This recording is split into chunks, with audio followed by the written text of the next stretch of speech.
করার জায়গা থেকে ঐক্যমত কই জিনিসটা তো দাবি তো আসে মাঠ থেকে, এখানে আবার স্টেট করতে আসলো। আমরা দেখেন, আমরা বারবার আমরা যে জায়গাটা হচ্ছে চেষ্টা করছি এখনো পর্যন্ত, আমরা ইউনিটিকে আমরা ফোকাস করছি সবকিছুতে, যাতে করে এই গণঅভ্যুত্থানের প্রত্যেকটি অংশীদার এই গণঅভ্যুত্থানে যারা অংশগ্রহণ করেছে সবারই অ্যাকনলেজমেন্ট। এখন স্টেট যেহেতু বলেছে আমরা একটা ন্যাশনাল প্রোগ্রামের মধ্যে দিয়ে, শব্দটা হয়তো নেই, বলেছে যে সকল অংশীদার ও অংশজনের অংশগ্রহণের ভিত্তিতে তো সরকার বলছে নিজেরাই হচ্ছে সেটাকে হচ্ছে আমরা করব।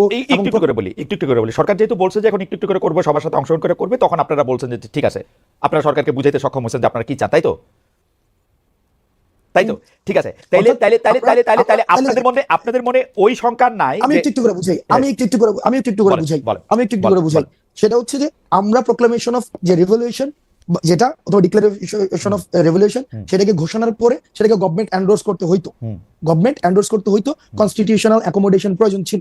এখন গভর্নমেন্ট যেহেতু নিজেই আমরা ঘোষণা করার পূর্বেই একটা ইনিশিয়েটিভ নিচ্ছে, তার মানে হচ্ছে প্যাসিভলি সে এই প্রোক্লামেশন অফ রেভলিউশনকে সে এন্ডোর্স করছে। তো যেহেতুই করছে, সুতরাং আমাদের অবজেক্টিভ যেহেতু এক হয়েছে, সুতরাং সেই ক্ষেত্রে পরবর্তী সিদ্ধান্তকে তো আমরা বিরোধিতা জানানোর কোনো ফ্যান্টাস্টিক, কোনো অসুবিধা নেই আমার।